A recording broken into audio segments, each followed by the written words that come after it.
In moram nekaj priznati. Prvič se mi je v katerikoli Mazdi zgodil. Dobro jutro, ura je 6:31 zjutraj. Jaz plačujem položnice, ta teden sem očka samohranilec. Tina je v Ameriki, zdaj bom ta malo zbudil, jo peljal v vrtec. Potem imam tukaj en kup nalepk, ki jih moram peljati v Capro, pa v Grossbasket. V Ljubljano se bom odpeljal z Mazdo 3 in moram pa še v tem avtu kaj povedati, pa še en drug avto bom pobral. Kar zanimivo. Avadalin.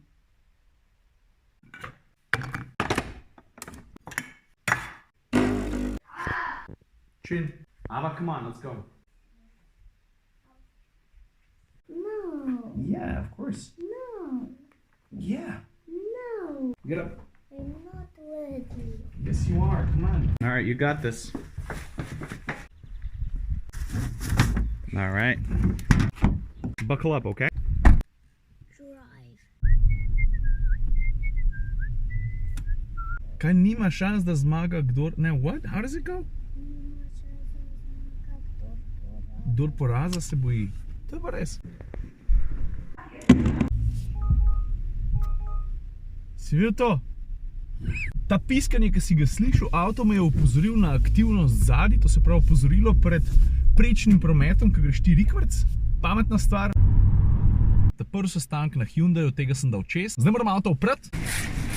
Zatem grem na gimnazijo Bežigrad, zato ker bi se radi malo pogovorili z mano, pa o tem, kar počnem. I was born ready, motherfucker! Yeah! Kaj je bilo zdaj to?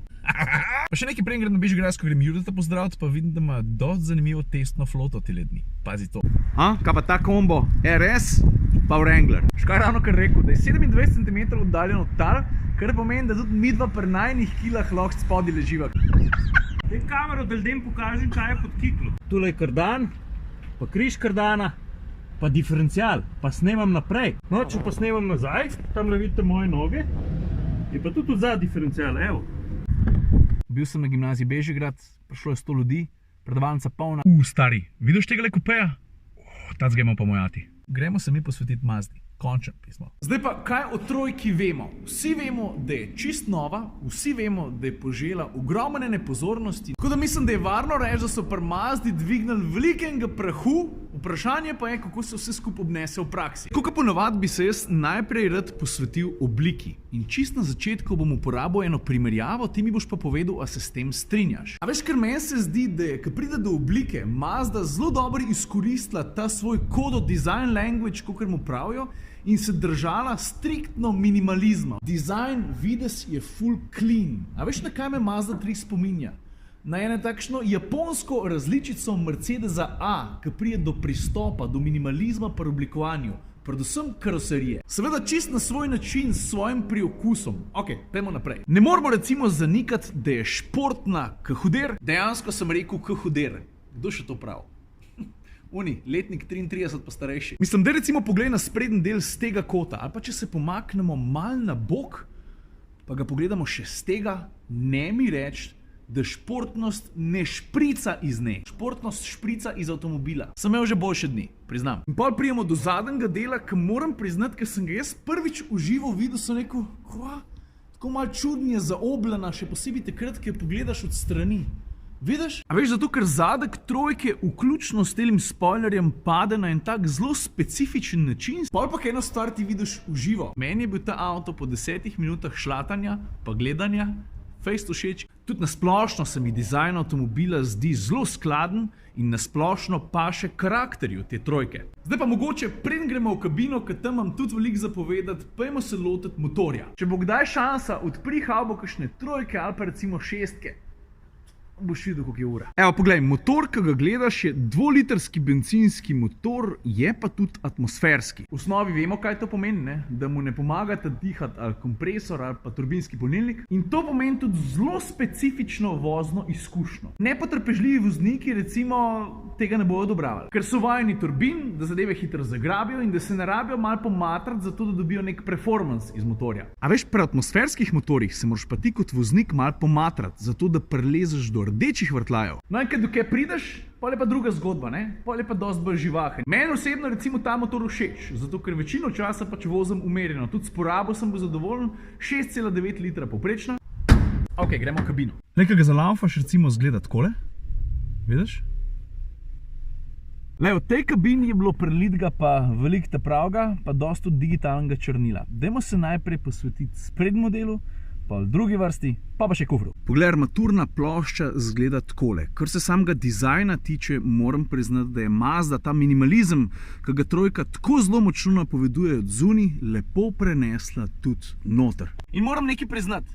Prvič se mi je v katerikoli Mazdi zgodil, da so bili čisto vsi, ki so se srečali z neko kabino, rekli, stari, res cool. Ampak generalno gledano, občutek v kabini, sestavljenost, kakovost materialov, overall feeling v kabini, jaz si upam trditi, da v tem segmentu, v tem trenutku, ni enega avtomobila, ki bi bil bistveno boljši na tem področju. Ajde, Mercedes A zna biti malo bolj flashy, to je res. Kar se samega pristopa tiče, tukaj spodaj, predvsem pri stikalih klimatske naprave, pa še par drugih, vidimo, da gre za totalno klasiko. Ko pride do vmesnika, je pa par grafičnih, pa tudi konkretnih sprememb z načinom upravljanja. A veš, pri prejšnji trojki, pa tudi marsikateri drugi Mazdi, si recimo lahko tipko po zaslonu, je bil občutljiv na dotik, takrat, ko si stol primer. Zdaj pa ta zaslon porinjen bolj globok proti sredini armaturne plošče, pa bi bilo nepraktično, ker je precej daleč stran. Zato so to opcijo odstranili, ampak mene ne moti. A veš zakaj? Zato, ker je tale način upravljanja s telim vrtljivim koleščkom zelo uporaben, predvsem pa intuitiven. Ja, tale piano plastika mi gre pa valjda na jetra, ki se skozi prah gor nabira. Pa ne samo to, tudi vmesnik je drugače zastavljen. Prej si imel ti menijsko strukturo položno in sploh nisi cele naenkrat videl, pa je bilo malo nepraktičen, ker si mogel skozi scrollati ali pa brskati, da si prišel recimo do menija, kjer si povezal telefon. Zdaj pa vse skupaj malo drugače, tudi grafika ni tridimenzionalna, ker tista je že malo zastarela, ampak je dvodimenzionalna, predvsem pa zgleda, tako kot pri dizajnu, vse skupaj veliko bolj prečiščen pa preprost. Ves čas smo se vse ta prve, ta osnovne podmenije na pogled, zdaj pa na vrsti druga vrsta. Le, takole bom rekel, velik sem 1,75 m, pa kratke nogice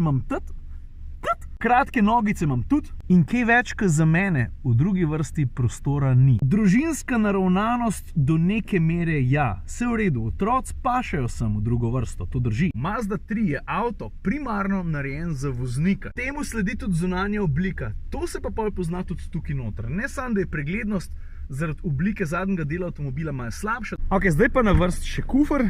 Lej, takole zgleda. Lahko si recimo misliš tako fino gumijasto podlago, vidiš, če doskrat voziš usrane stvari. Zdaj za prostornino, tukaj le vidiš 358 litrov prostora, pa ne morem reči, da je karkoli več od povprečja. Ti se moraš pa sam odločiti, ne? A je to zate dost ali ni, pa mene recimo še ena stvar malo motla. A vidiš tale nakladalni rob? Zadeva je razmeroma široka, to se pravi od enega skrajnega konca pa do drugega je koliko? Dobrih 20 cm. Drugač pa še namehna pohvala, slika zadnje kamere, ostra ka hudič. Jasna pa ostra, tudi takrat, ko je svetloba že mečkem bolj švoh. Ok, zdaj pa pridemo do vozne dinamike, do stvari, ki me je poleg videza, pa konec koncev tudi kakovosti kabine daleč najbolj navdušila. Pol pa vzem upoštev še to, da je kabina občutno tišja od tiste v prejšnji. Kolikorkoli obrneš, pa kakršenkoli izziv ji postaviš, se mi zdi, da ga trojka z veseljem sprejme, pa tudi uprav. In brez kakršnekoli sence dvoma trdim, da se trojka po vozni dinamiki uvršča v top 3 svojega segmenta. Je pa res, da sem malo športno pristranski. Za konec pa se veš, kaj sem dolžen povedati, kaj o tem avtu mislim pod črto. Se sploh ne vem, je to presenečenje ali ne, ampak Mazda 3 je uspela praktično čez noč postati eden najboljših hot hatchov, ne glede na to, a upoštevamo navadne premijske, kar vse je treba gledati. Jaz mislim, da je to kar velik kompliment. Mazda, thumbs up. S tem avtom sem se fejst z veseljem vozil. Ga bo težko vrniti. Ajde.